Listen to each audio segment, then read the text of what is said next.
Shri Goloka Dhama ki jai.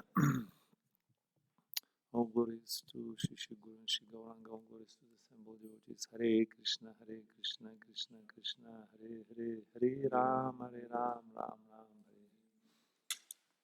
Hare Hare Krishna, dear devotees. Good morning. Welcome all to our class today. Thank you for joining. So we continue reading Canto 6.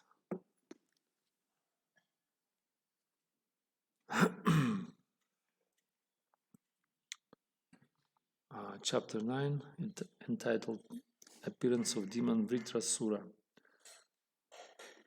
And I don't know which text is on the 12. It starts with the 12, and then there is actually a long section without purport. Yes, there is no purport. I think up to 21 there is no purport.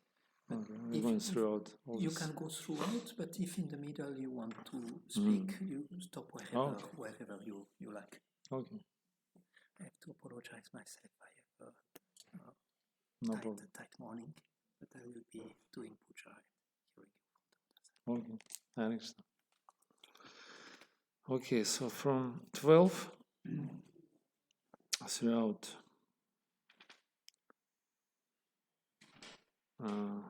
few texts up to the purport of Srila Prabhupada.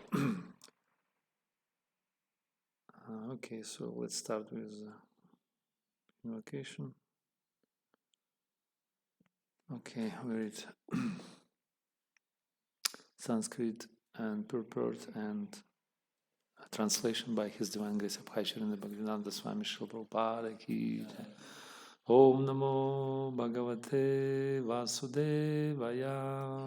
Om Namo Bhagavate Vasudevaya. Om Namo Bhagavate Vasudevaya. Om Namo Bhagavate Vasudevaya. Om Namo Bhagavate Vasudevaya. Om Namo Bhagavate Vasudevaya. Narayanam Namaskrityam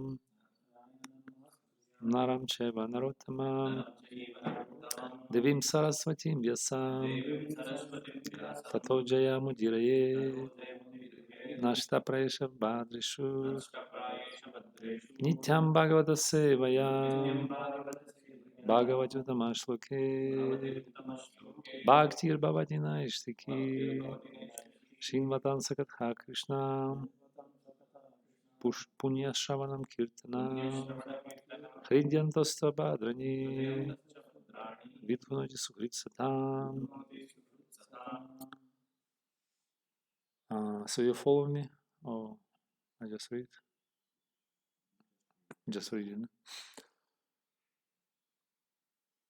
Adhanva Harya Pachanat Udhito Ghora Darshanach Kritanta Iva Lokanam Yuganta Samaye Yutha. Translation number 12. Thereafter, from the southern side of the sacrificial fire, known as Anvaharya, came a fearful personality who looked like the destroyer of the entire creation at the end of the millennium.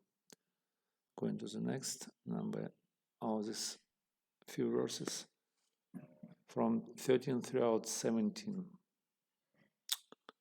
It's huge Sanskrit, I don't know the meter, I just read like that.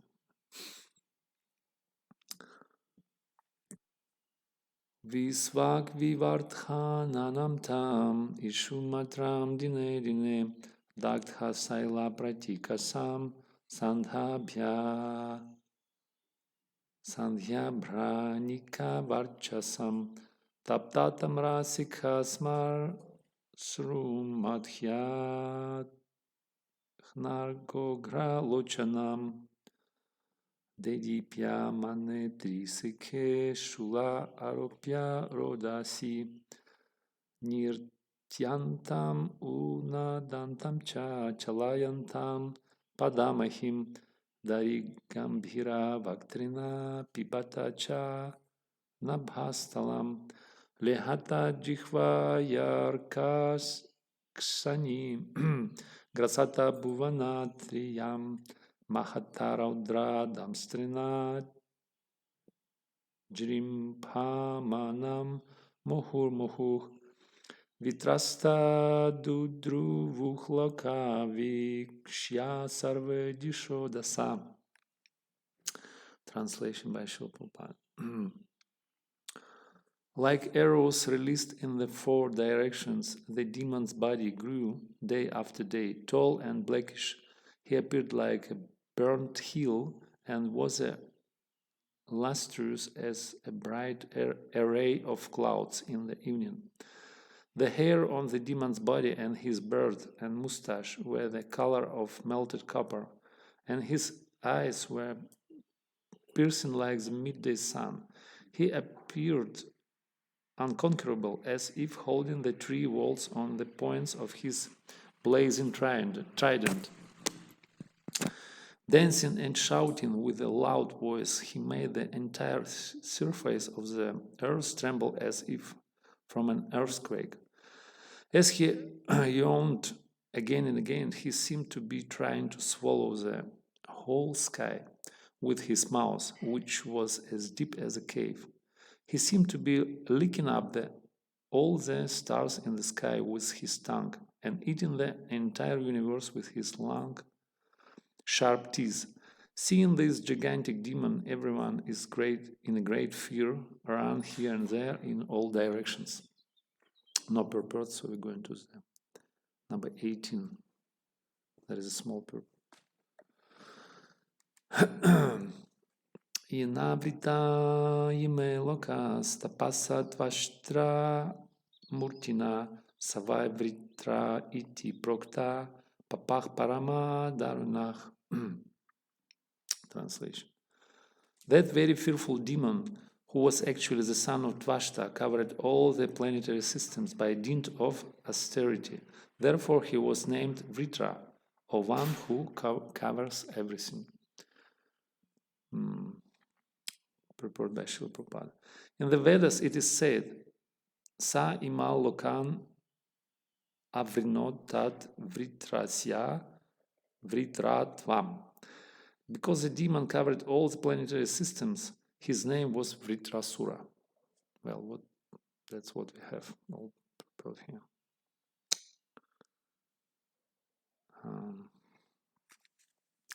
Om Gyanatimmirandasya Gyana Chalakaya Chakshurmilitam Yena Tasmai Shri Gurave Namaha Shri Chaitanya Mano Pishtam Stapitam Yena Bhutale Swayam Rupa Kadamahyam Dadati Swapadantikam Vandeham Shri Guru Shri Utapadakamalam Shri Gurun Vaishnavam Sha Shri Rupam Sagrajatam Sahaganarothanatkham vitam tam sajivam sadvaitam savadhutam parijanam sahitam Krishna Chaitanya Devam Shri Radha Krishna Padan Sahaganam Lalitam Shri Vishakam Vitam Sham Hey Krishna Karuna Sindhu Dina Bandhu Jagatpate Gopesha Gopika Kanta Radha Kanta Namostute Tapta Kanchana Gorange Radhe Vrindavaneshwari Vrishabhanu Sutta Devi Pranamami Hari Priye Vanchakalpatarubhyascha Kripa Sindhubhevacha Patitanam Pavanebhyo Vaishnavebhyo Namo Namaha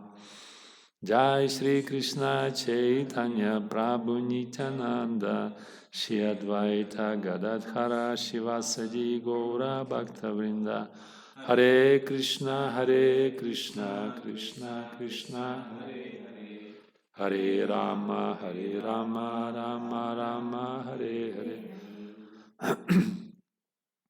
Namo Vishnu Pada Krishna Prishta Bhutale Srimad Bhakti Vedanta Swami Nityanamane Namaste Saraswati Deve Gauravani Pracharine Nirvishesha Shunyavadi Paschatya Deshatarine Yantah Pravishtam Vachumam Prasuptam Sanjivayanti Kila Shakti Dharam Svadhamnam Anyam Shahastam Charanam Sharanam Samadik Pranam Namo Bhagavate Purushaya Tupyam Durgam Patim Dasya Skala Padarmadu Gutu Shri Paisana Santa Santalam Badam Gurave Gurachandra Shiratikaya Dadalaya Shri Krishna Krishna Bhaktya Tad Bhaktya Namo Namaha Исава прасадам яжнам пи сарваса дягена вражата читани девамай Бхagavan сампрасидатам. Тишам сатадам юктам бhajata прити провакам дадами будхи утам нам паните Кришна Шакти Виданахи Параправатана Кала Каларадама Кришна Намасакри. Hare Krishna.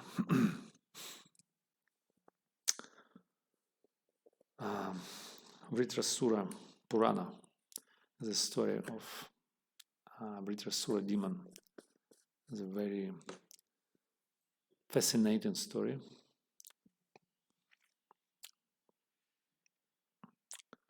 And here is given fearful description of the demon. Very ferocious, very nasty demon. And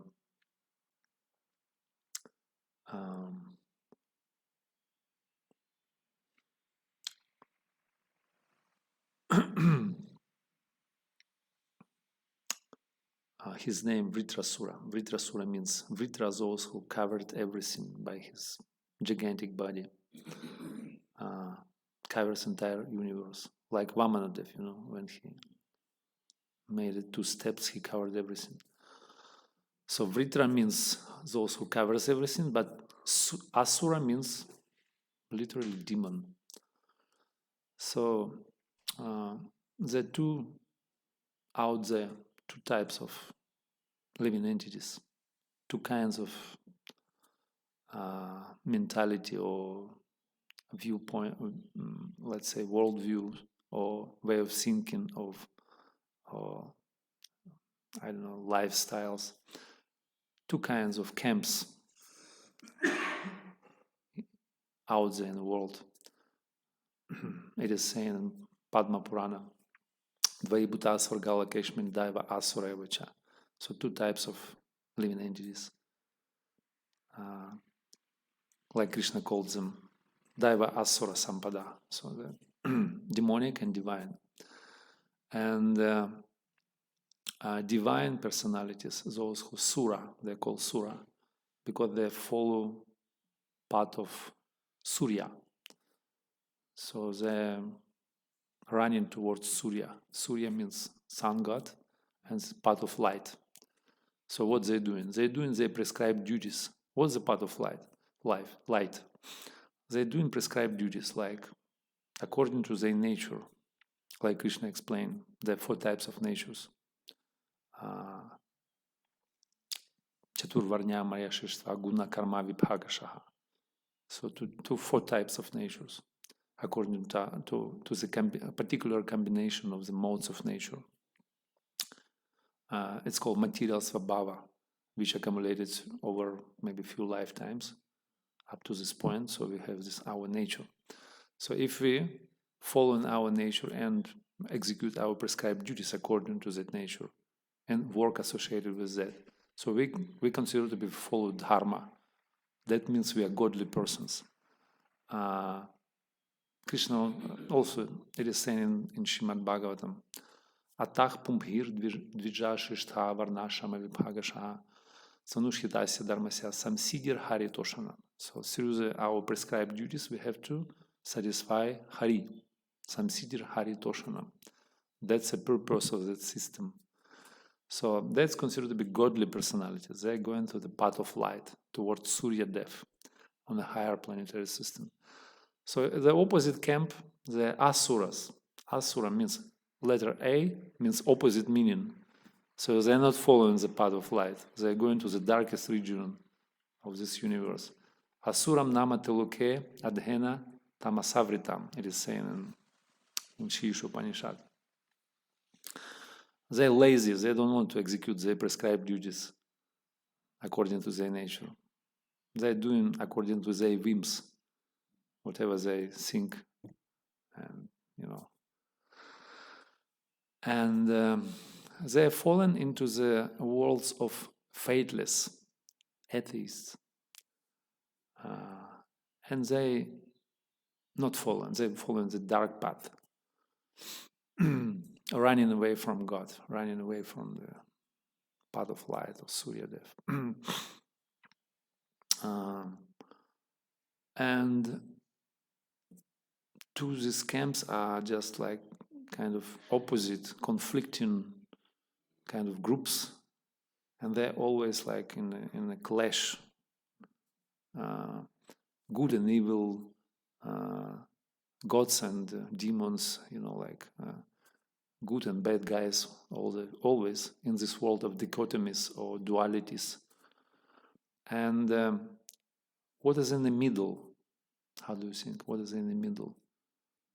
So the two extremes are here. So, and what is in the middle? Something there? How do you think? Humans. Actually, human race is in the middle. So this borderline falls on the human race. So there's two extremes, and we're humans. So we're having both natures, lower nature, higher nature. So, and at the same time, we have a combination of divine and demonic, and depends on which nature we feed. So we will develop it in the future. Yeah? And it's like kind of impetus inside of our heart.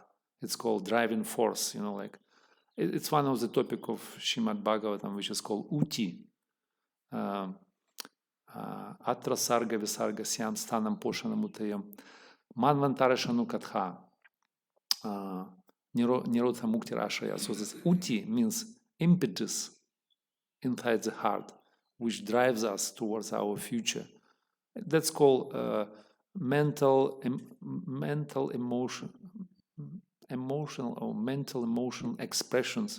impressions which we accumulated over a period of time.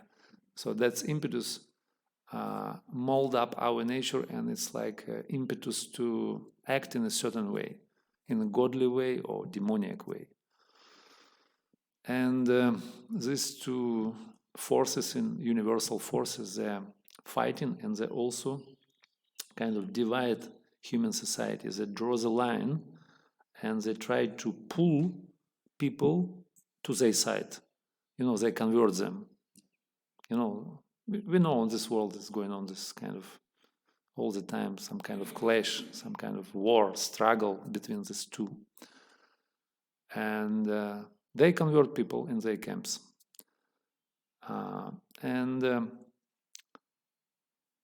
What is the criteria? How we can estimate who is who in this world? So because we're in disguise, we're not decided yet where to go. I mean, you are decided already, but most of the people, like human race, they don't know where to go. In part of light or part of darkness, or sometimes they're doing mixture, And what is the criteria? How we can define who is divine, who is demonic? How do you think? What is the criteria? How do you speak and activities? By qualities. By qualities, right? So we think people by qualities, they can estimate it in one of those groups. Like, for example, we look at this demon. He is completely demon, like by his appearance, by his features, by his qualities. He horrified the entire universe. He made suffer all living entities by his just appearance, you see. And so he completely demon. He's just like full-fledged, big time demon. Yeah? So we agree. Yeah? But some other guys, maybe they're wonderful by nature. They're mild and meek and peaceful and comfortable. Nice to speak with, chat with them, and have a relationship. So we think they're godly, yeah, right? They're good, so we can associate and we enjoy with. But you see, this is not. We can say it's not conceptual estimation. It's contextual. It's in a context. You see, because this Vritrasura, he is by personal tendencies, he is a godly person. But his appearance, he is a complete demon. He's just fearful and most ferocious demon throughout the whole history. But by her personal tendencies or inclination. He's just completely divine person, and he was a devotee actually, and he voluntarily agreed to become a demon by curse.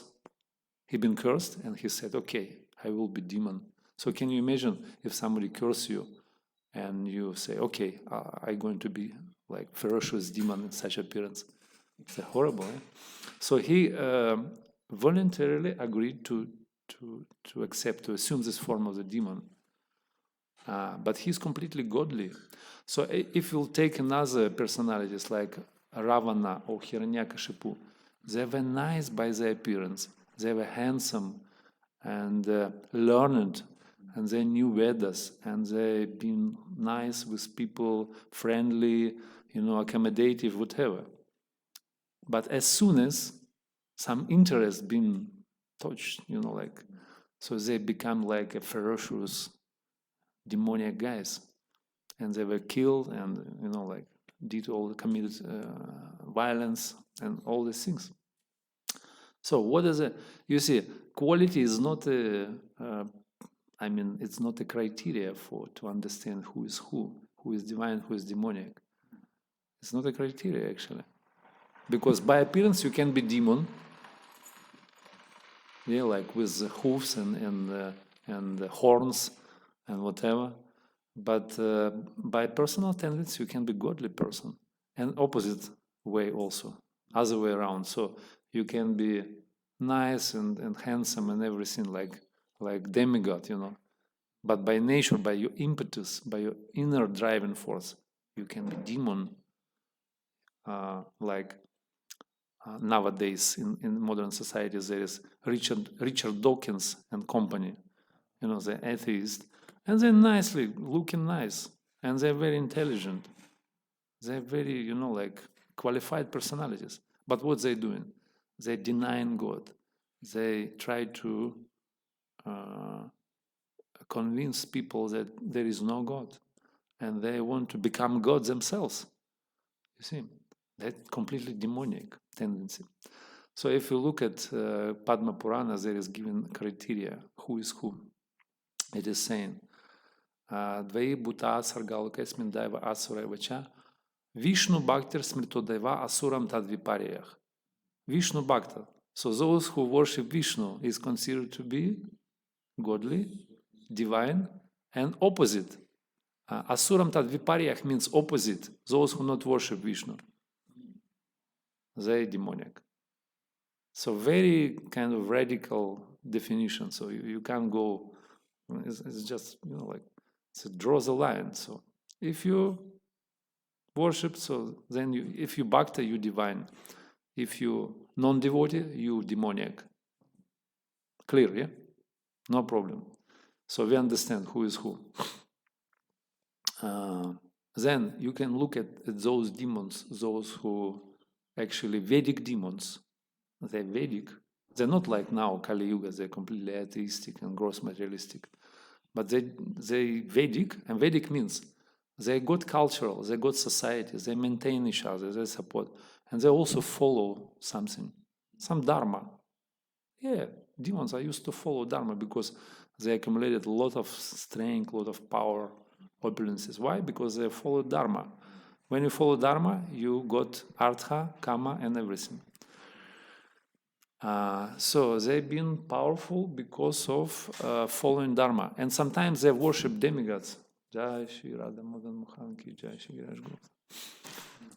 They worship demigods, they worship gods, and sometimes they even worship Vishnu. Like, for example, Jarasandha, he used to worship Shalagram Shila. And he'd been very powerful. Krishna ran away from him 17 times. So he'd been very powerful. Even Kamsa, he'd been saved on his side and created all these atrocities because of Jarasandha. He was a powerful demon. He just kind of backed him up.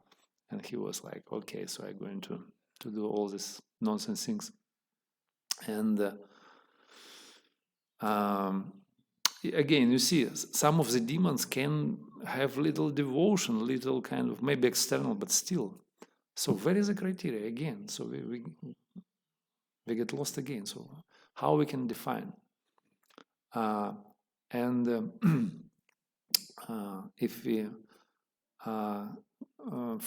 If we try to estimate through the qualities, it is saying that if you worship to the Supreme Lord, you develop qualities like prayers of Jambudvipa residents in the 5th canto.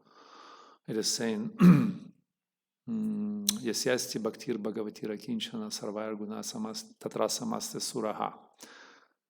It is saying that if you worship to the Supreme, you develop all good qualities of character, like religiosity and knowledge and peacefulness and truthfulness, so on and so forth. So you become a good person if you worship to the Supreme.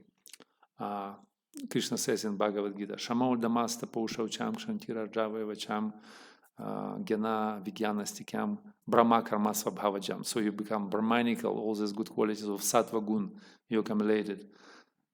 Peacefulness, truthfulness, knowledge and realization and religiosity and so on and so forth. So, out of, there is a list of good qualities for like Vaishnava. Vaishnava has 26 qualities. From Chaitanya Charitamrita is given a list of 26 qualities. Does anybody remember those qualities? I was saying Kripalu, Akrita Droha, Satyasaram, Nirdosha, Sama, Mridu, Vadanyaya, Karopakara, Shadgunam, Vijitam, and finally Krishnayaka Sharanam. So Krishnayaka Sharanam means Krishna echo, only Krishna echo, one. I am Sharanam. Sharanam means surrender. So this devotion to the Lord is considered to be Svarupa Lakshanam, or topmost, top one. And other qualities are just secondary. In due course of time, they will manifest in our nature if we worship, if we accept this one quality. So if we have devotion to the Lord, then in due course of time, we will develop all other qualities. Like I said, compassion and peacefulness and truthfulness and so on and so forth. Will develop. And you just have to develop this one, Krishna Eko Sharanam. If we don't have all these good qualities, but still we have this one, small one, this one single quality, so then we consider to be Vaishnavas. In due course of time, we will manifest all beautiful qualities of the demigods.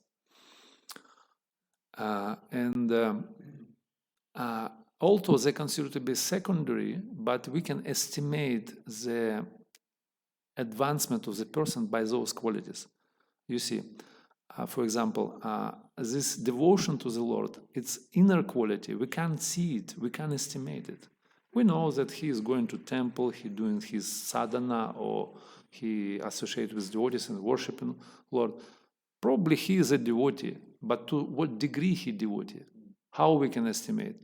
By other qualities which he manifests in his nature or behavior or actions, right? All those 25 on the list. So they're secondary, but how they manifest in a character, we understand his devotion. You understand? You follow me? A little bit complicated.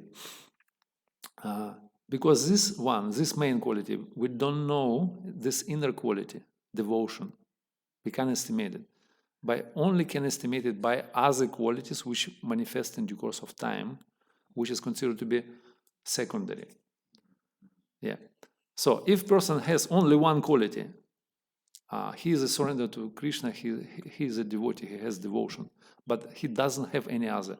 That means he is a beginner, he is a neophyte. He's just neophyte. He got this quality, but doesn't develop yet all others.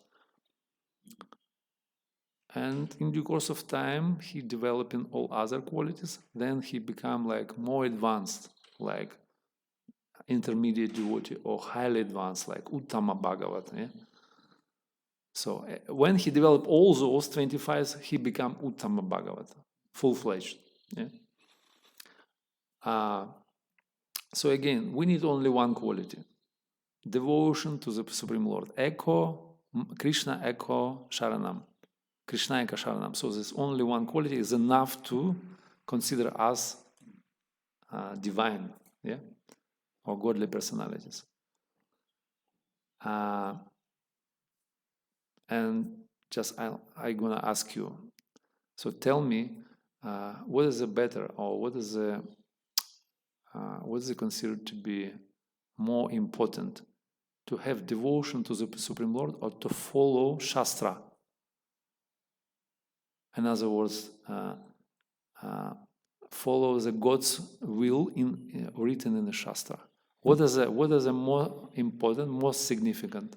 Just become devotee or have devotion to the Lord, or follow His instruction in the Shastra? I think it's equal.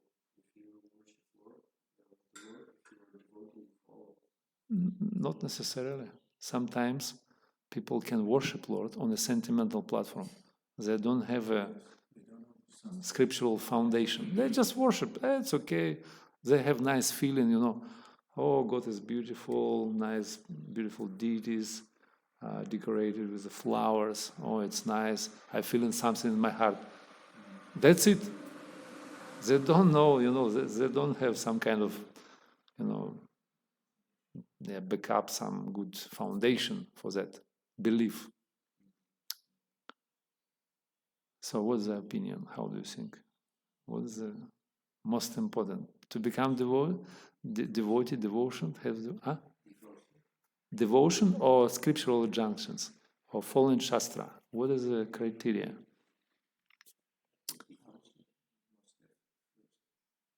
Devotion must have first. You said. Okay, anyone else? Both is important. Both are important. But what is more important? My question was. I think if you follow Shastra, you wouldn't follow Shastra if you were not devoted to God. Why would you follow Shastra if you weren't devoted? But sometimes demons are following Shastra. Like these asuras, the Vedic asuras, they used to follow Shastra. They would follow, nicely follow, to get something. But they've been completely demoniac. They wanted to kill God, deny God, become God, whatever. So the conclusion is, so Krishna said at the end of 16th chapter, he said, Tasmat Shastra Pramanam Te. Only Shastra. So that is the criteria. Not belief in God, because belief could be just sentimental. Just emotions, you know, good sentiments in the heart. That's it. But when in our life coming trials and tribulations, some disaster or devastation, you know, like in Kali Yuga, so many things like COVID-19 or war or epidemic or crises. So we're going to lose our faith, because what is a God? You see, He is a cruel God. He sanctioned all these things. People are dying on a war. Old men are suffering. Children being killed. You know, all these things are going on in the world. And some of the people, they become atheistic because of this. They're saying, "Your God is cruel. He's an evil God. Why He allows all these things to happen?" So Krishna said, Tasmat Shastram Pramanante, only Shastra. So if you follow Shastra, you automatically, you come to the point when you become a devotee. And you develop your Shastriya Shraddha, means transcendental faith, not sentimental, not emotional faith, but transcendental faith. It's called Paramarthika Shraddha, which is based on scriptural injunctions. And when you face some trials and troubles in your life, so you can face it and you can stand against, you can overcome it, because you understand, because you follow Shastra, you understand philosophy. Oh, this world is a bad place, dukhalayama shashvatam, there is no happiness, what is called, asukha loka, so abrahma bhavana luka, wherever you go, everywhere is old age, disease and death, so that's my karma, like chain, what is called, cause and effect chain, karma, so that's my previous misdeeds. You understand these things, and then you surrender to Krishna, and you can tolerate all these things, all these dualities, and you're still devotee. You're not shaken by this kind of things. And that's called mature devotee who, put his shraddha, his conviction, his faith into the words of Krishna given in the Shastra. And there is a definition of faith given in Chaitanya Charitamrita. Is anybody knows?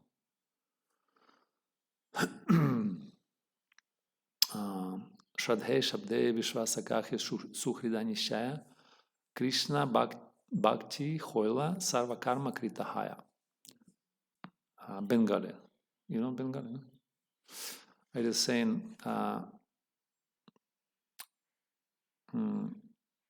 faith means strong conviction that by accomplish my Krishna Bhakti, by attaining Krishna Bhakti, I am accomplish all other things, all the necessities and my desires, hopes, aspirations, everything will be covered by one hit. If I attain Krishna Bhakti, if I develop Krishna Bhakti, so I become, that's my main necessity or living necessity of my soul. So all other things will be follow automatically, no problem. So that's how we believe, and that's called Shastriya Shraddha, based on convictions that I have to invest my faith in scriptural injunctions or Krishna's words, God's words given in the Shastra. So that's a criteria. Who is it divine, who is demoniac, you see? That's a borderline which falls on that statement of Krishna. That's why Krishna is saying at the end of 16th chapter, he said, Ye shastra vidhi usrijya vartata kama karatach na sa siddhi avapnuti na sukhame paramgati. He said, if you not follow Shastra, you never attain anything, neither perfection, nor supreme destination, nor happiness in this world. So you never attain anything. So Shastra means that's everything. Tasmat Shastra Pramanamte. So throw away your sentimental belief and create your transcendental faith in the Shastra. And then you become devotee, and then you develop all those qualities of godly person. And maybe some of the people, like we started to speak about, those people who have qualities, good qualities, like peacefulness and knowledge and humbleness and self-control and all this kind of, even religious people.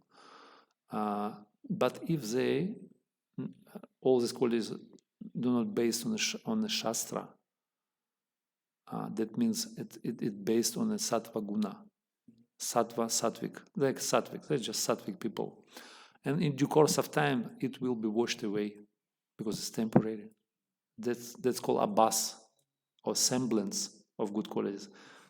They don't have real qualities, they have abhas.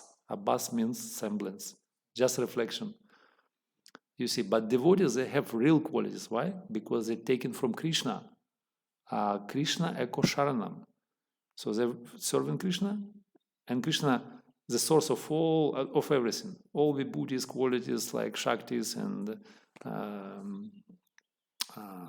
all this Purnam, Shadaishwarya, Purnam, all kinds of things.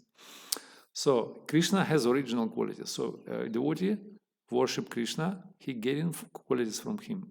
So he become fully developed in all those wonderful things, he become like a demigod, like a godly person. And finally he attained higher level of devotion. He become really mature. But people, it is explained in the Bhagavatam, it is saying,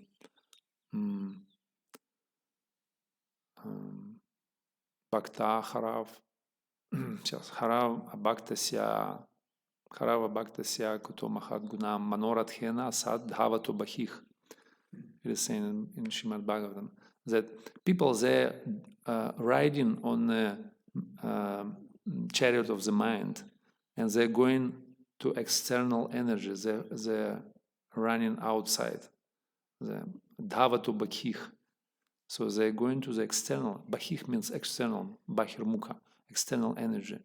So they're losing their qualities. They don't have anything. But those who worship Krishna, they suras, they consider to be demigods because they acquiring in due course of time all these qualities. Yasyasti bhaktir bhagavati rakinchana gunaях sarva samaste tatra samaste suraha. Sura means all these sura qualities. So we define now. So main criteria is to follow Shastra. And when you follow Shastra, you develop your devotion. When you develop your devotion, you develop all good qualities. And you become godly person, you become demigod or Vaishnav or sadhu, whoever. So that's a sequence, and that is the source of everything. So that Krishna said in Bhagavad Gita. So now it's clear, eh? Hare Krishna. Any comments and thoughts or reflections on that? Yes. What should we consider as Shastra? Shastra. Which part of What it contains in the Vedas. Also, Srimad Bhagavatam says, Veda pranihita dharmo tat adharma yat viparyaha. Narayana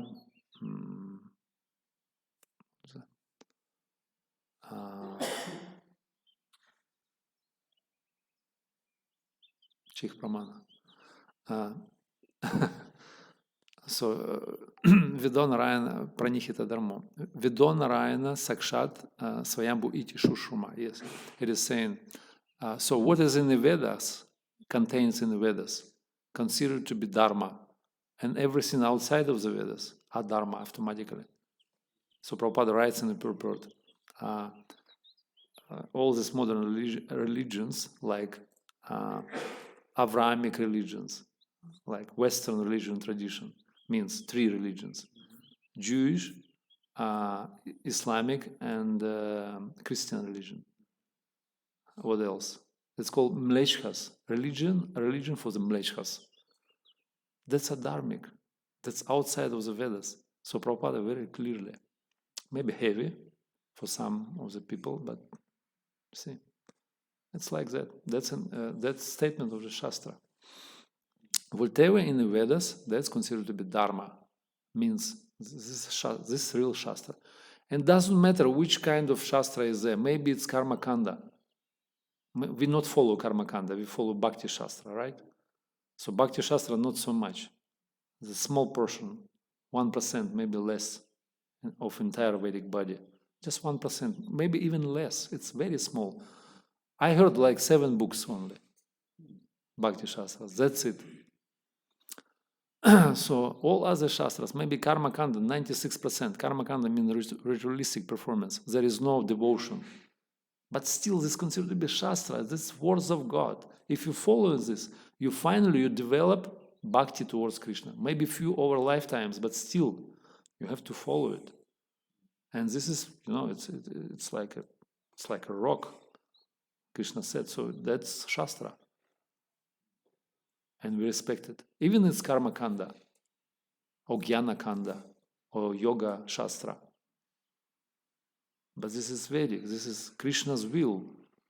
This is proper framework, Vedic framework. So this is very important. And if we not follow, if we neglect, this is offense number 3 on a list of Nama Aparadha. Shruti Shastra Ninda. Right? So if we neglect Shastra, Shruti Shastra Ninda means we commit offense against the holy name. We're going to get trouble in our spiritual life. So Shastra means Vedic literature, or literature pursuance in the Vedic version. That's considered to be Shastra. Not other things.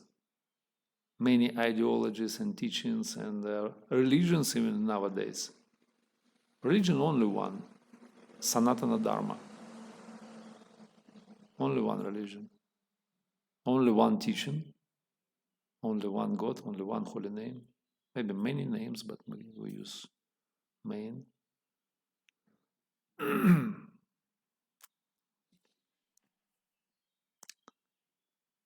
I mean, it's kind of, like a radical statement, but that Shastra, you can interpret, you can, speculate. You just have to accept.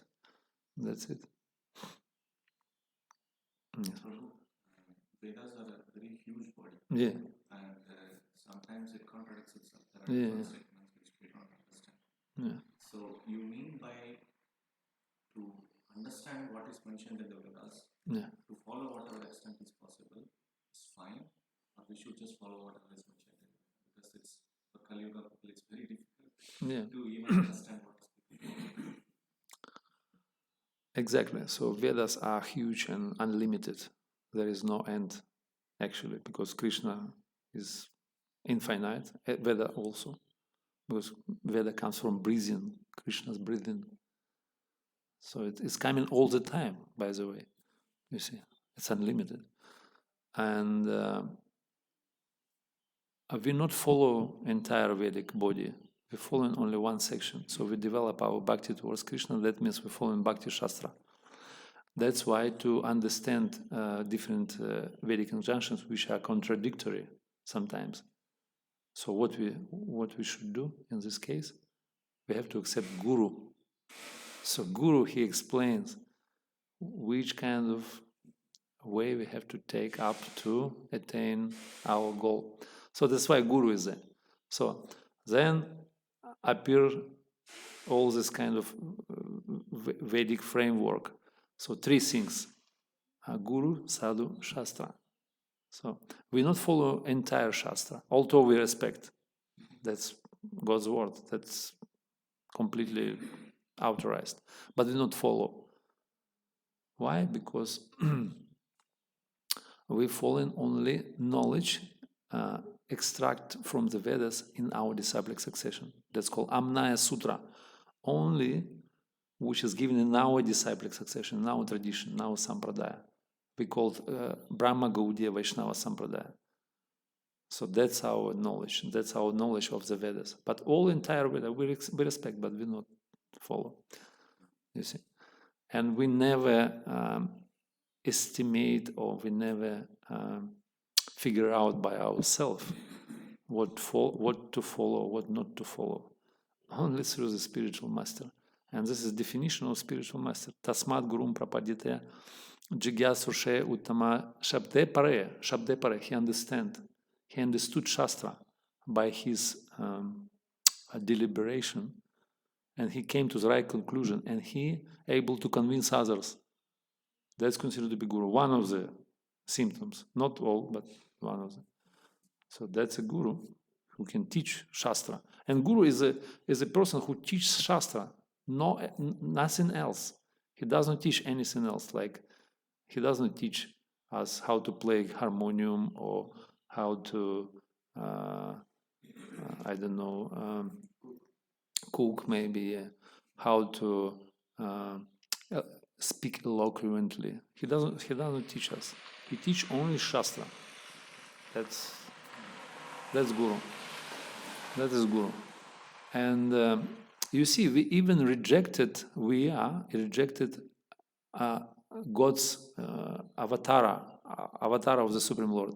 So Buddha, he is avatar of the Supreme Lord. He came, but he did not follow. He didn't teach to follow Shastra. We reject him. You see, but he is a God himself.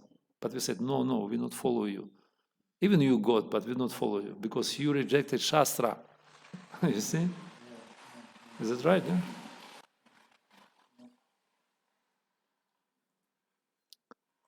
So we respect him, but we not follow Buddha. Although he is Krishna himself. So for us, Shastra is more weighty, more important and significant than even a God. Can you imagine? That's interesting, yeah? That's what Krishna's words in Bhagavad Gita. So you read last verse of 16th chapter, you will realize it. Can I ask one? Yes. So, there are some people who can't understand the scriptures, but they can be very nice devotees. Yeah. In Chaitanya Charitamrita also we see there is one Brahmana who was reading Bhagavatam, Mahaprabhu recognized him as a devotee. Yes. So what happens to those people who cannot understand the Shastra really, but they still somehow follow? Is that on the sentimental platform, or somehow by the mercy of Krishna they have got the knowledge?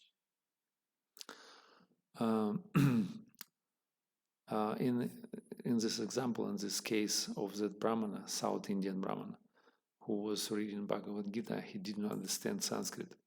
Actually, he was a realized person. He already lived by Shastra. He lived on that platform. So he realized that maybe in previous lives, maybe he is an eternal associate of Lord, he just descended. It's a different scenario for him, but he realized, he lives in Bhagavata. He breathes in Bhagavata. There is a book Bhagavata, there is a person Bhagavata. When person lives up to this injunction of the Shastra, he is considered to be living Bhagavata. So he realized Bhagavata. He doesn't need to, go to the first grade school and learn ABC. I know this body, and he already developed his love of Godhead. So that means he is a supreme Bhagavata, living Bhagavata. Maybe he appeared like a literal person, but that's pastime. So he is a full-fledged. But maybe another scenario, like some of the devotees, they're sentimental.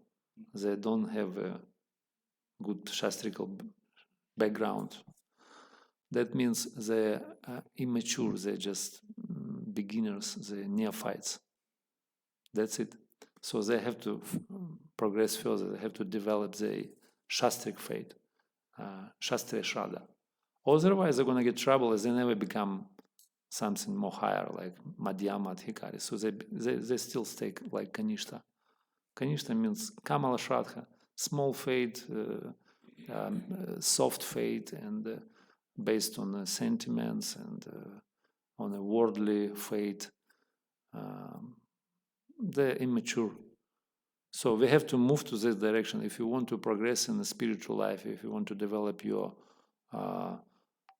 devotion further, you want to develop your prema, finally, bhava and prema, so you have to study Shastra. There is no other way, you see. That's Krishna's arrangement. So we have to learn Shastra. We have to read, learn, study, everything. Scientifically. Understand fully. But it's tough, I know. Like Sanskrit and things, and you have to think, you have to invest your time. But Krishna wants us to become, like mature and conversant. And then we develop our faith in a proper way. But what is it devotion? What is the spiritual life? It's just evolution of faith. So you receive your Shraddha, you receive your Bhakti Lata in a small seed on the beginning stage, like Shraddha. You got this faith. It's like it's like beginning faith. And then throughout the stages, you develop your faith. And finally, you got prema. And prema is, in the Shraddha, there is already seed of prema is there, but it's not developed yet, it's not manifested. So you're just going through the evolution of the faith. And when you attain nishta means steady faith, like firm faith. That means you realized you on the platform of Shastriya Shraddha. You have very strong faith, and no any obstacles, no any troubles and tribulations of this world never shake your faith, because you know, like you're just like a rock. You're just going to Krishna. Doesn't matter what happened. Lost, fall. What's a victory or fault or loss or death or disease, whatever. So you just carry on.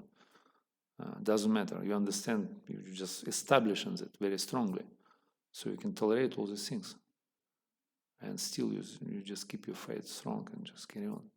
That means Shastra. So you're stable, you steady, you nishta. And then by attaining this level, so you can speed up your process and you come to the level of ruchi. So then starts kind of joyful or relishing part of Krishna consciousness, when you start to enjoy Krishna consciousness. Only from that level. So now we're struggling, we're struggling sadhakas, we have to, like pushing ourselves, because we don't have a taste and we just struggle with our nature and character and bodies and things. But only from that level we can develop and we can start our relishing part of Krishna consciousness, enjoying taste and then attachment to Krishna, and finally we come to the level of bhava. Bhava means ecstatic devotional service. It's really ecstatic, not like, we have a slang in ISKCON. Prabhu, I am ecstatic today. I am in samadhi, I am in trance. Such a nice prasadam, such a good lecture. Trance, Prabhu. But this is slang. It doesn't matter, doesn't mean anything. So real ecstatic devotional service starts from the level of bhava. So you become ecstatic, really. Now we are static, but then we become ecstatic from the level of bhava. So to that level we have to struggle. To the level of nishta at least. Then we become stable and we create taste, develop taste. Then it's a joyful path. So finish our struggle, finish our all these things. But it's not cheap. It's not cheap thing. Yeah.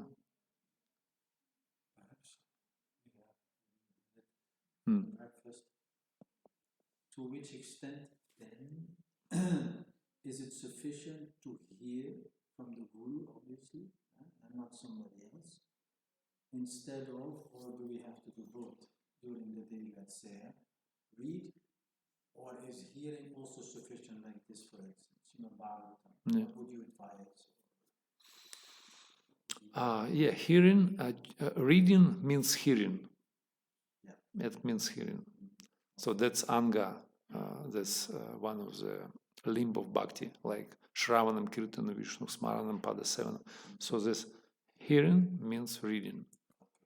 So only one thing, when you're hearing, sometimes you can become sleepy and fall into sleep and become boring. But when you're reading, when you really try to understand what is going on, what is written there, so you have to invest your intention, your focus, everything. So then you become maybe more when you're reading, it's just like background. It goes like somewhere at the back of your mind. You can do something and you just hear. You do your cooking. You cooking. You do something. You iron your clothes and you just listen. And it's just going on the backtrack of your mind. But really, if you read, then you can be focused and you can be concentrated. Then you get, derive more benefit out of it. So both are good, but still, you see, reading is a powerful process. So Kali Yuga is deprive us of reading because we got all these devices, but still we have to invest our time to reading and not watching films and hearing. Although it's also bona fide, but still reading should be there. That's our only point how we can concentrate, how we can develop our attention on Shastra. Yeah. Hare Krishna. So we stop here, yeah? Thank you. Hare Krishna. Jai Shri Prabhupada ki jai, Granthara Srimad Bhagavatam ki jai, Shri Radha Madan Mukhan, Shri Girish Govardhan ki jai, Gaur Premanande, Shri Prabhupada ki jai. Hare Krishna. Ananda Koji Vaishnava Vrinda ki jai.